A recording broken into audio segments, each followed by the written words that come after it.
Assalamualaikum warahmatullahi wabarakatuh. Perkenalkan nama saya Rian Kurniawan. Jadi kali ini saya akan menjelaskan tentang tugas sumber daya laut tropis, yaitu tentang masalah lingkungan laut dan pesisir.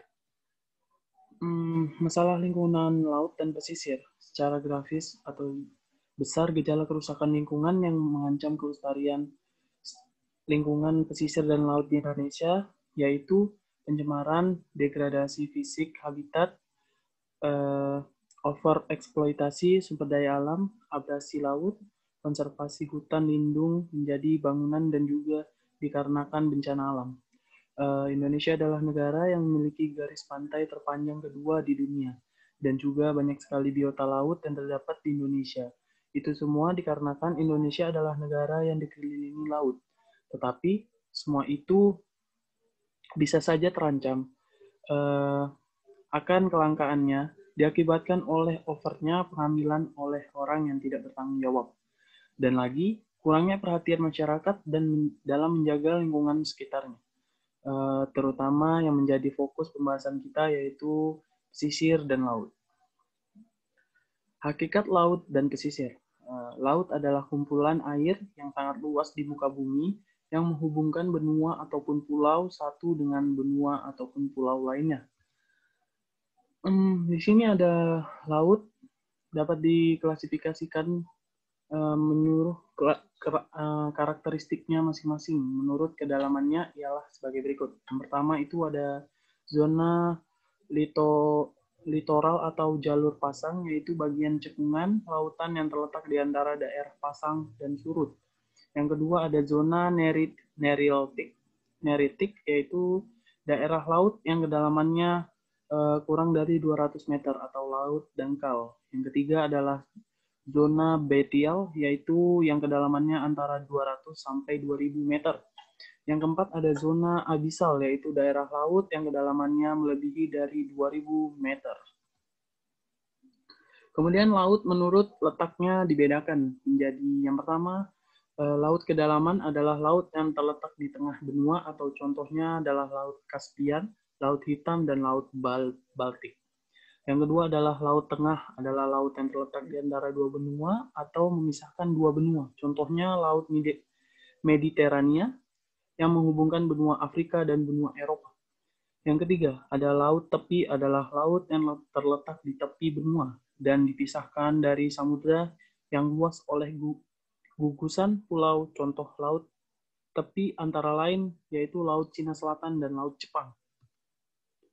Kemudian pesisir dan laut Indonesia kaya akan hasil tambang seperti gas, minyak bumi, timah, biji besi, dan lain-lain. Dan juga wilayah pesisir dan laut menjadi prioritas utama dalam bidang pengembangan pusat industri pariwisata. Kemudian ini ada kerusakan lingkungan laut dan pesisir. Pesisir dan laut menghadapi ancaman pencemaran dan kerusakan lingkungan. Ancaman tersebut bersumber sekitar 80% dari aktivitas di daratan, sehingga telah menimbulkan masalah nutrien, air limbah atau wastewater, sampah laut atau marine litter, mikroplastik, dan emerging issues lainnya.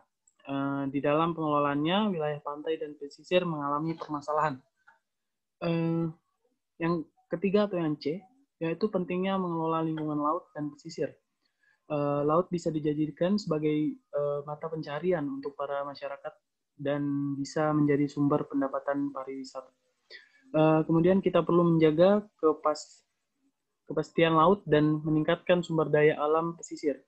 Selama ini nelayan memiliki masalah karena tidak punya sumber dana, maka SDM pesisir harus dapat menjaga dan merawat lingkungannya. Jelasnya saat membuka acara Sustainable Development atau Development Goals atau SDGs Annual Conference dengan tema Sustainable Life for Our Ocean.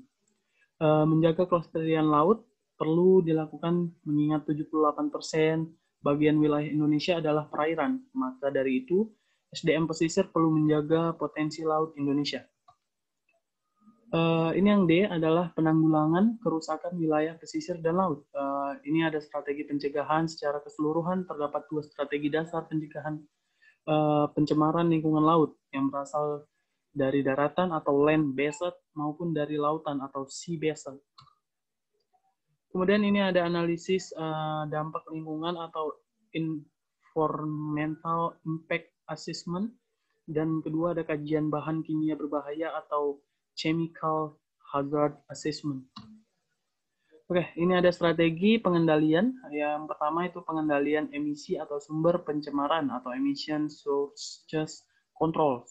Yang kedua ada pengendalian kualitas laut atau marine environmental quality control. Dan di sini ada cara menanggulangi masalah di lingkungan laut dan pesisir dengan budidaya mangrove. Yang pertama dimulai dengan survei dan penetapan lokasi penanaman. Yang kedua ada pesemaian dan pembibitan mangrove. Yang ketiga itu langkah-langkahnya adalah penanaman. Dan yang terakhir adalah pemeliharaan. Sekian penjelasan dari saya tentang materi kali ini. Lebih dan kurangnya saya mohon maaf. Wassalamualaikum warahmatullahi wabarakatuh.